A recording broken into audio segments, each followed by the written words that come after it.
اردو کے ایک پروفیسر صاحب کی بابت سن رکھا تھا کہ اگر کوئی شخص ان سے کوئی سوال کر بیٹھے تو موصوف اس وقت تک چین سے نہیں بیٹھتے تھے جب تک پوری تفصیل اور مکمل تحقیق کے ساتھ اس سوال کا درست جواب فراہم نہ کر دیں اور سائل کی مکمل تسلی و تشفی سے خود بھی مطمئن نہ ہو جائیں۔ تو صاحب اس عاجز نے سن تو رکھا تھا مگر کبھی خود اس کا تجربہ نہیں کیا تھا۔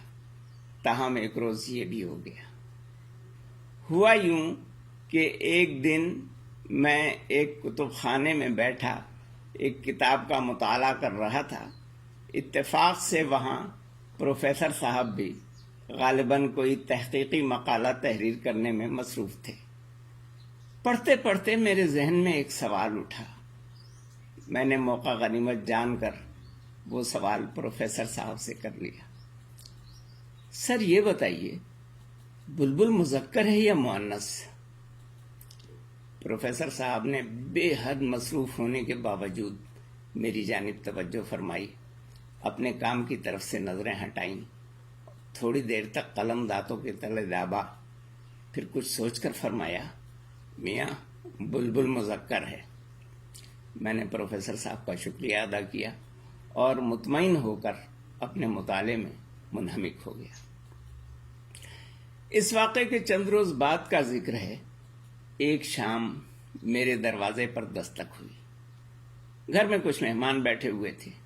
میں نے ان سے معذرت کی اور باہر گیا تو یہ دیکھ کر حیران رہ گیا کہ پروفیسر صاحب دروازے پر کھڑے ہیں۔ حیران ہونے کے ساتھ ساتھ میں ذرا پریشان بھی ہوا کہ اپنے مرد و زن مہمانوں کی موجودگی میں پروفیسر صاحب کو کہاں بٹھاؤں۔ خیر، میں نے قدرے گھبرائے ہوئے لہجے میں کہا، پروفیسر صاحب خیریت تو ہے؟ آپ میرے غریب خانے پر اس وقت؟ ذرا 1 منٹ ٹھہریے، میں آپ کے لیے بیٹھنے کا بندوبست کر لوں۔ مگر پروفیسر صاحب نے میرا بازو تھام کر مجھے روکا اور کہا، نہیں، اس تکلف کی ضرورت نہیں، میں صرف یہ کہنے آیا تھا کہ اس روز آپ نے پوچھا تھا کہ بلبل مذکر ہے یا مؤنث۔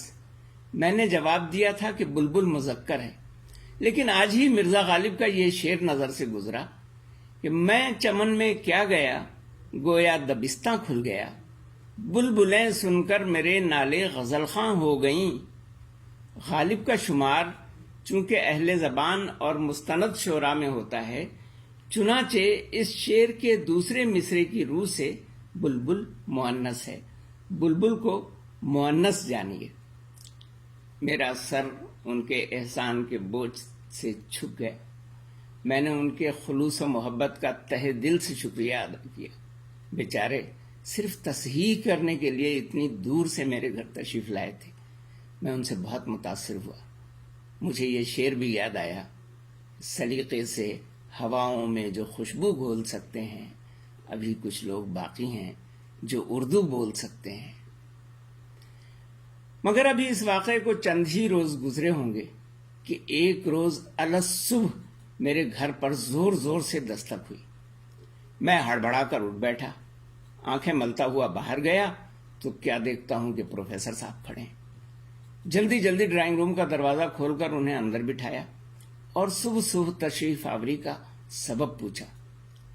پروفیسر صاحب نے فرمایا، میاں چند روز قبل میں نے آپ کو بتایا تھا کہ غالب کے مصرے کی روح سے بلبل مؤنث ہے، لیکن آج میں نے کسی کام سے کلیات اقبال کھولی تو ان کے اس شعر پر نظر پڑ گئی، ٹہنی پہ کسی شجر کی تنہا، بلبل تھا کوئی اداس بیٹھا۔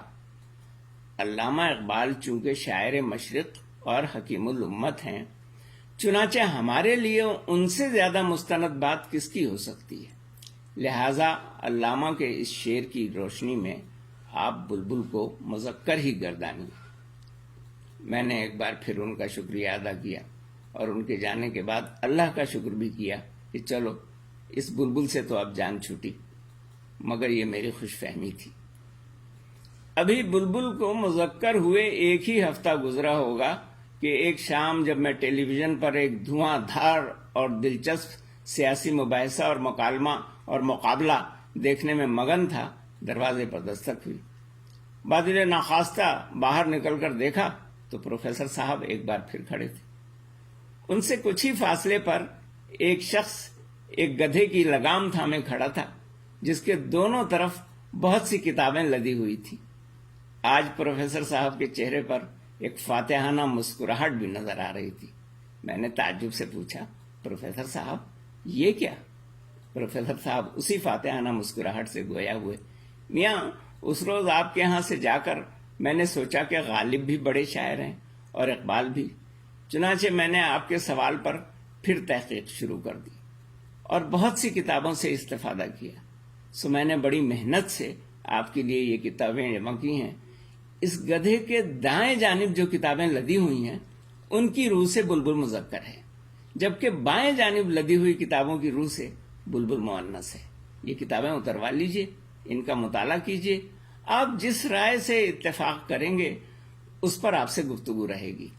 ان کتابوں کی واپسی کی جلدی نہیں ہے، اطمینان سے پڑھ کر واپس کیجئے گا۔ ہاں، اس گدھے والے کو کچھ کرایہ عنایت کر دیجئے گا۔ اب میں چلتا ہوں۔